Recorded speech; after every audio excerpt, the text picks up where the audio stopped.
Definisi etika perguruan. Etika perguruan merujuk kepada prinsip dan nilai yang memandu tingkah laku pendidik dalam menjalankan tugas mereka. Dalam konteks pendidikan awal kanak-kanak, etika ini sangat penting dalam memberi impak yang mendalam kepada perkembangan emosi, sosial dan kognitif kanak-kanak. Mengapa etika penting? Etika membantu mencipta persekitaran yang positif dan berdaya saing untuk pembelajaran. Ia bukan sahaja membentuk hubungan di antara pendidik dan kanak-kanak, tetapi juga menanamkan nilai moral-moral yang penting dalam diri kanak-kanak. Tujuan etika perguruan. Tujuan utama etika perguruan adalah untuk memastikan bahawa setiap tindakan dan keputusan yang diambil oleh pendidik adalah kebaikan kanak-kanak. Ia termasuk dengan memberikan pendidikan yang berkualiti, mendukung perkembangan individu mereka dan memperhatikan kesejahteraan mereka. Peranan pendidik. Pendidik bertanggungjawab dalam mendidik bukan hanya dari segi akademik, tetapi juga dalam aspek moral dan sosial.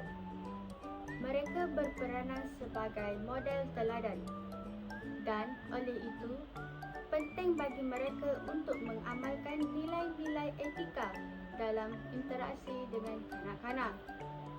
Huraian untuk interaksi pendidik dan kanak-kanak. Dalam pendidikan awal, interaksi pendidik dengan kanak-kanak sangat penting. Pendidik harus menggunakan pendekatan yang etikal seperti aktif mendengarkan, memberi perhatian kepada keperluan dan perasaan kanak-kanak serta menghormati pendapat mereka. Contoh situasi. Misalnya, dalam situasi di mana seorang kanak-kanak mengalami kesulitan dalam belajar, pendidik harus menunjukkan empati dan mencari cara untuk membantu tanpa memaksa kanak-kanak tersebut. Ini mengajar kanak-kanak tentang nilai, kesabaran, pengertian dan sokongan. Ciri-ciri etika perguruan. Integriti, keadilan, tanggungjawab, empati dan kasih sayang, keselamatan dan kesejahteraan, pendidikan berterusan, hubungan profesional. Akta-akta berkaitan. 1. Akta Pendidikan 1996. Akta ini menetapkan garis panduan mengenai pendidikan di Malaysia dan memastikan bahawa setiap kanak-kanak mempunyai hak untuk mendapatkan pendidikan yang berkualiti. Ini juga mencakup etika dalam pengajaran dan pembelajaran. Akta Kanak-kanak 2001. Akta ini menekankan hak kanak-kanak dan perlunya melindungi mereka daripada sebarang bentuk penyalahgunaan. Ia menyokong etika perguruan dengan mewajibkan pendidik untuk menjaga keselamatan dan kesejahteraan kanak-kanak.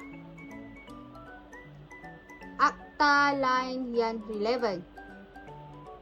Selain dua akta utama ini, terdapat juga akta lain yang menyokong pendidikan dan etika, seperti Akta Perkhidmatan Pendidikan 1996 dan Garis Panduan Kementerian yang berkaitan dengan pendidikan awal kanak-kanak. Kelebihan etika perguruan. Membentuk karakter positif, meningkatkan kepercayaan, menjaga keselamatan kanak-kanak, meningkatkan kualiti pengajaran, memperkuat hubungan profesional. Kekurangan etika perguruan. Kurang kesedaran, tekanan kerja, perbezaan budaya, pengaruh luar, masalah komunikasi. Langkah-langkah mudah untuk mengamalkan etika perguruan. Membangun kesedaran etika, berkomunikasi secara terbuka, menjaga keseimbangan, mematuhi peraturan dan akta berkaitan. Penutup. Kesimpulan. Etika perguruan dalam pendidikan awal kanak-kanak tidak dapat dipisahkan dari proses pengajaran dan pembelajaran. Pendidik beretika bukan hanya mendidik, tetapi juga membentuk masa depan kanak-kanak. Ajakan untuk bertindak. Setiap pendidik diharapkan untuk terus mengamalkan nilai-nilai etika dalam pengajaran mereka serta berusaha untuk memperbaiki diri dan meningkatkan profesionalisme mereka demi kebaikan kanak-kanak.